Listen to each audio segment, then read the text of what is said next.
And we went to the National Archives and searched some film in reference to the Tokyo War Crimes trial, in addition to the transcript of a certain section of that. Do you have any material on the comfort woman issue? And he brought out 2 folders. Now in the folders I expected to find that report 49 from the United States Army 1944. And I came across these 3 documents. In essence, what these documents are, they're interrogation reports of Japanese prisoners of war. Well, looking at the index, I come across this portion here. Brothels. That's right. Brothels. The Army, the Army authorities had regulations for the brothels. And one of them was something to the effect they had a price structure. And here's the price structure. And if you notice, in this price structure, they list Japanese women in the brothels. They list Chinese women in the brothels. They list Korean women in the brothels. So, but the mere indication that there was Japanese women mixed in with the Koreans and the Chinese is a glowing example they were not sex slaves. And here was a business license, such as a structure form that had to be filled out. But wait a minute, if those comfort stations, sex slave stations, operated by the Army, as they tell us, why would you need a business license? You need a business license because it was an independent proprietor, not part of the military. That's why. Also, the woman had to undergo health exams once a week, and it states further into the document that the proprietor and his wife must also go through those health exams. Wait a minute, the proprietor and his wife, you mean the Japanese soldiers were allowed to bring their wives while they held those sex slaves? No, because the proprietor was a civilian. And it goes on to mention it here in this part that the civilian brothel owner was captured. See? This is the United States Army reporting that a civilian brothel owner for the Japanese was captured. Not rescued. Captured.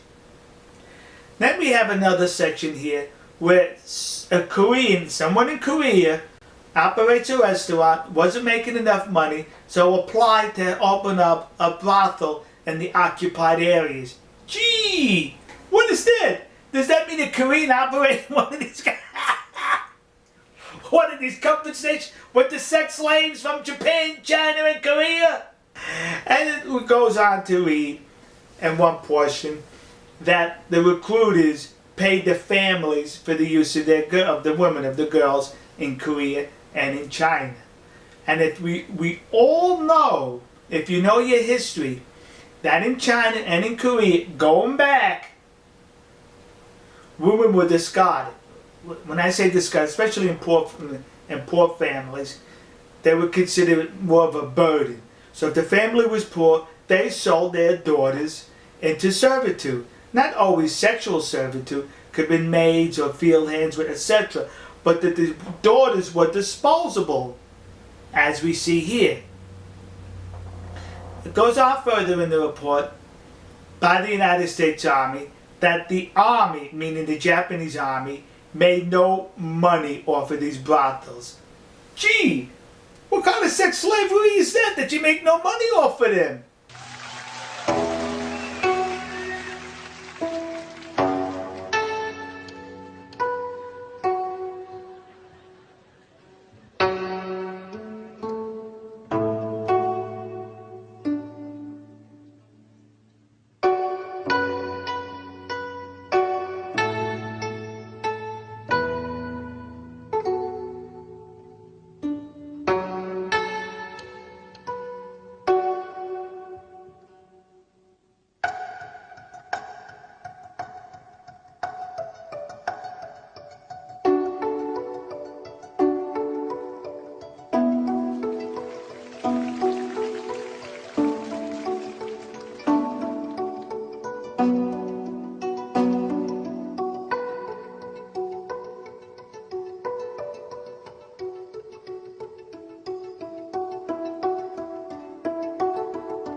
you.